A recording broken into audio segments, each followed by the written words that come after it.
UPPL आरो बिजेपिआ नैबे लकसभा इलेक्सनाव देरहायोब्ला गोदोना हास'नानै लागोन। फैला जे बरगयारी बिथाङा दा मा बुंदोंमोन, थारैनो बिथाङा सोरखौ देरहाजानो लुबैमारदोंमोन बेनि सोमोन्दै, बेजों लोगोसे one nation one language one rule one religion बेखौ मदिया फैगौ 5 इयार्स प्लेनावहाय मावनो थांगासिनो दं। दिनैनि भिडिअ'आ दामाखा गुसुंब्लाबो बेनि सोमोन्दै नोंथांमोनजों सावरायगोन।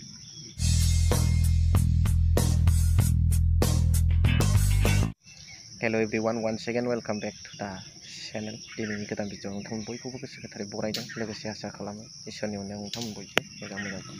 बे पृथ्वीदेव नारायण मेशआ भाइरास बादि खामानि मावगासिनो दं, दाबो सिरि थायाखै। नोङो इलेक्सन गेलेयो ना पलिटिकेल पार्टि फर्म खालामो बे नोंनि खोथा। बेवहाय गुनजेत बादि मालायखौ हान्देर हुन्देर दावराव दावसि सोमजिहोनांगौ गैया।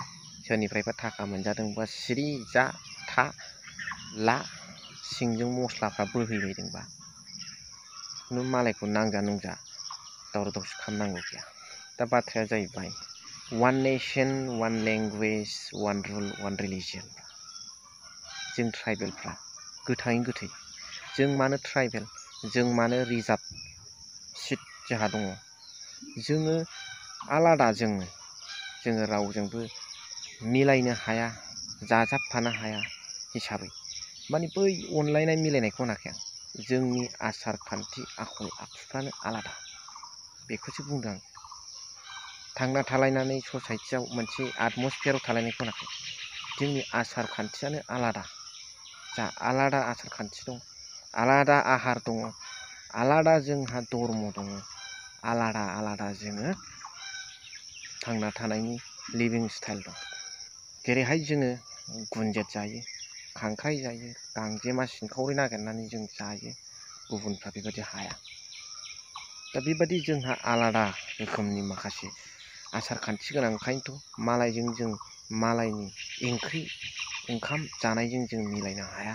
जोंहा आलादा आसार खान्थि गोनांखायनो जों ट्राइबेल, जोंनो एक्सट्रा रिजार्भ सिट बानायनानै होनाय जादों। आरो ओरैनोब्लाबो जोंहा we the Bodo' people having distinct culture, distinct language, distinct habit दंखायो जोंहा। आरो जोङो सान अफ द सइल आसामनि। दा बेवहाय one language one nation one रुलखौ बाहायोब्ला जोङो माबादियाव थागोन, जोंनि अबस्थाया माबादि जागोन बेखौ नोंथांमोना सानदो। बिजेपिआथ' गभर्नमेन्टखौ फर्म खालामखासिगोन, 240 मोनदों बिथांमोना। एलायन्सबाबो बै माखासेफोरना बारा लागु होनाय नङा। 5 इयार्स प्लेनाव बिथांमोननाव बियो दंखायो 1 नाम्बाराव, one language one nation one रुला।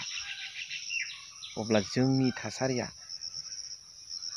बहा थागोन, जोंनि आइडेन्टिटिया बोरै जागोन?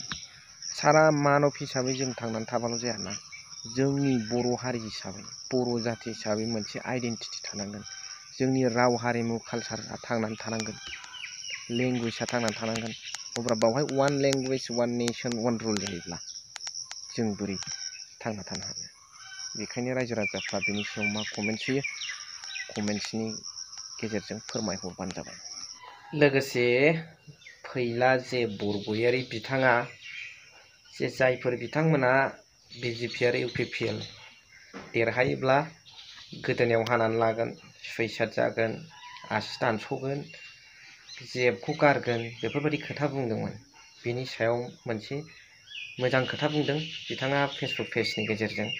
दा थिगखौनो बुंदों, सोरबाफोर बेबादि बुंदोंब्ला बिदि दा खालामसै होननानै बिथाङा बुंदों।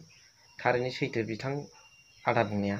बे मोनसे गेमसो नालाय, बे थाखायो बेबायदि मोनसे दोहौनि वेबनि गरमाव बेफोरबायदि खालामनानै सुइसाइड जालायनांगौनि खोथा गैया। गावखौ जिबना जिबन थांना थालांनांगौ, बेफोर जाखायो, जेननाय देरहानाया थिगैनो दं।